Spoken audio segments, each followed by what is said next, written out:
Welcome sa Hirayan ng Tadhana.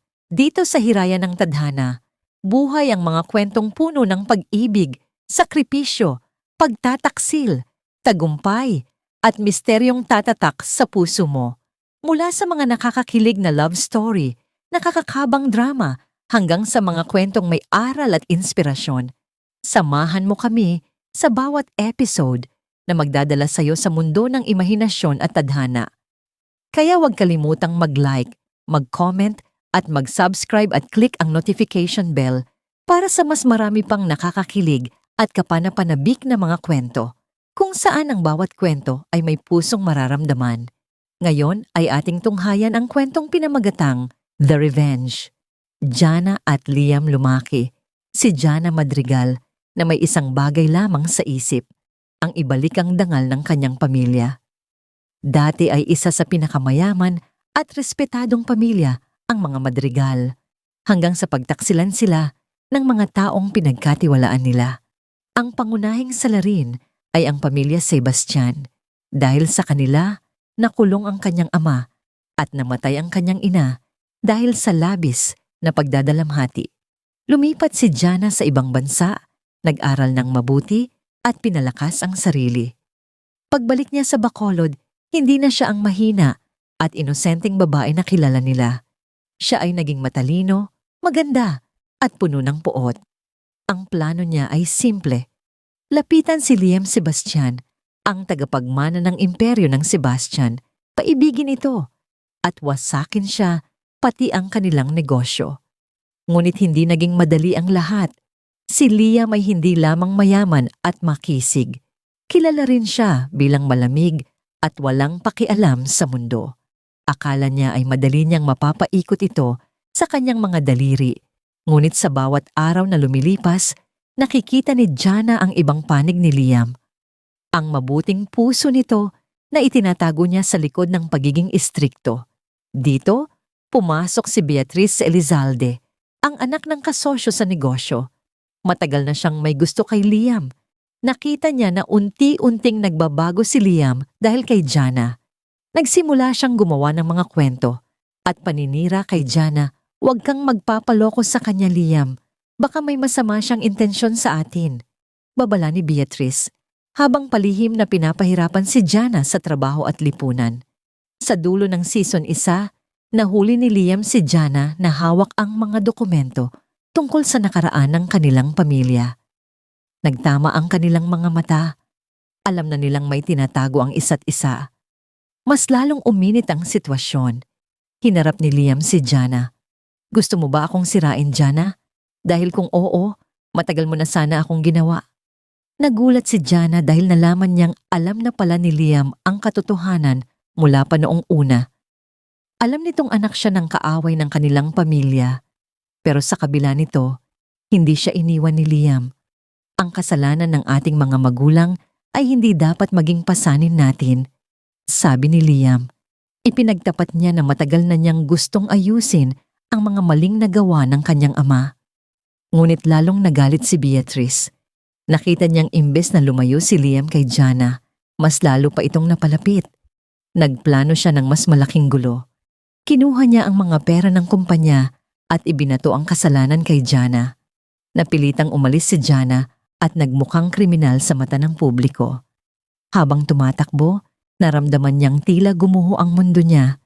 Akala niya ay magiging kakampi si Liam, pero napilitan itong manatiling tahimik upang protektahan siya mula sa mas malaking kapahamakan. Sa huling bahagi ng season na ito, nakita ni Jana si Liam at Beatrice na magkasama sa isang okasyon. Akala niya ay sumuko na si Liam, kaya naman mas lalong tumibay ang desisyon niyang ituloy ang paghihiganti kahit na nasasaktan ang puso niya. Lumipas ang 2 taon. Bumalik si Jana, hindi na lamang bilang empleyado, kundi bilang bagong kasosyo mula sa malaking kumpanya sa ibang bansa. Mas matapang, mas maganda, at mas makapangyarihan na siya ngayon. Gulat ang lahat, lalo na si Beatrice at si Liam. Sinimulan ni Jana ang kanyang galaw.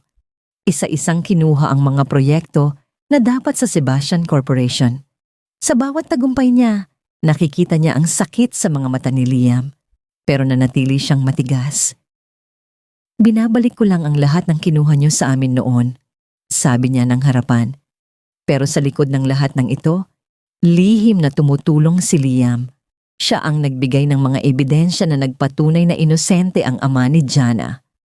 Nalaman ni Jana na si Beatrice talaga ang nagnakaw noon at kasama nito ang ama ni Liam sa pagpapabagsak sa mga madrigal.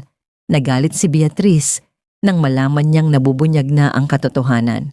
Sa galit, dinukot niya si Jana at dinala sa lumang bodega kung saan nangyari ang mga dating kasamaan. Kung hindi ikaw ang nandito, akin na sana si Liam. Akin na sana ang lahat. Sigaw ni Beatrice habang nakatutok ang baril kay Jana. Dumating si Liam sa tamang oras. Nakipaglaban siya sa mga tauhan ni Beatrice at iniligtas si Jana. Nakulong na si Beatrice at napawalang sala na ang pangalan ng pamilya Madrigal. Pero hindi pa tapos ang laban. Nalaman nila na buhay pa pala ang ama ni Jana. Nagtatago lamang dahil sa takot. Muling nakapagkita ang mag-ama at ito ang naging simula ng paghilom ni Jana. Ngunit may natuklasan silang masakit. Ang ama ni Liam ay may malubhang sakit at ito ay nagdadalawang isip na umamin sa lahat ng kasalanan niya. Nahirapan si Liam dahil sa pagitan ng pagmamahal sa magulang at sa katotohanan. Naging sandalan niya si Jana. Dito nila napagtanto na ang tunay na paghihiganti ay hindi ang pagpatay o pagwasak, kundi ang pagpapatunay ng katotohanan at pagbuo muli ng nawala. Sa gitna ng panahong ito, sinubukan pa ring bumalik ni Beatrice gamit ang impluwensya ng kanyang pamilya, pero matibay na ang pundasyon ni Jana at Liam. Kasama nilang nilabanan ang mga natitirang kalaban. Isang gabi, sa ibabaw ng yate habang pinapanood ang ganda ng dagat ng Bacolod, lumuhod si Liam at humarap kay Jana. Nagsimula tayo sa puot at paghihiganti, pero binago mo ang mundo ko. Mahal kita, Jana Madrigal. Handa ka bang isulat ang bagong kwento kasama ako? 5 taon ang lumipas. Pinagsama ni Jana at Liam ang kanilang mga kumpanya at itinatag ang Madrigal Sebastian Group, na ngayon ay kilala bilang isa sa pinakatapat at matagumpay na negosyo sa buong bansa. Nakulong ng panghabambuhay si Beatrice sa Elizalde dahil sa maraming krimen na napatunayan na. Hindi na siya makagagawa pa ng gulo. Ikinasal sina Jana at Liam sa isang marangya, ngunit makabuluhang seremonya. Naroon ang lahat ng taong naniwala sa kanila. Ang dating puno ng galit na puso ni Jana ay napuno na ngayon ng pagmamahal at kapayapaan. Nagkaroon sila ng 2 anak, isang lalaki at isang babae. Tinuruan nila ang mga ito na ang tunay na lakas ay wala sa pagganti, kundi sa pagpapatawad at pagbangon.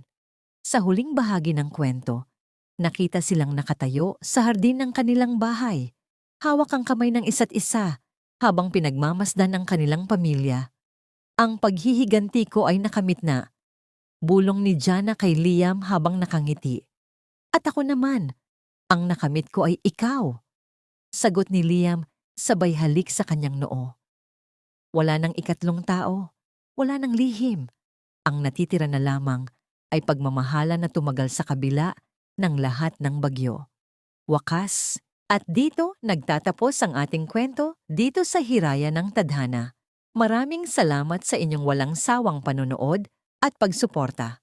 Kung nagustuhan mo ang kwentong ito, huwag kalimutang mag-like, mag-share, at mag-subscribe at click notification bell para hindi mahuli sa mga susunod pang kwentong hatid ng Hiraya ng Tadhana. Ang kwento ay maaaring matapos, ngunit ang tadhana ay patuloy na sumusulat ng panibagong kabanata. Hanggang sa muli, dito lamang sa Hiraya ng Tadhana.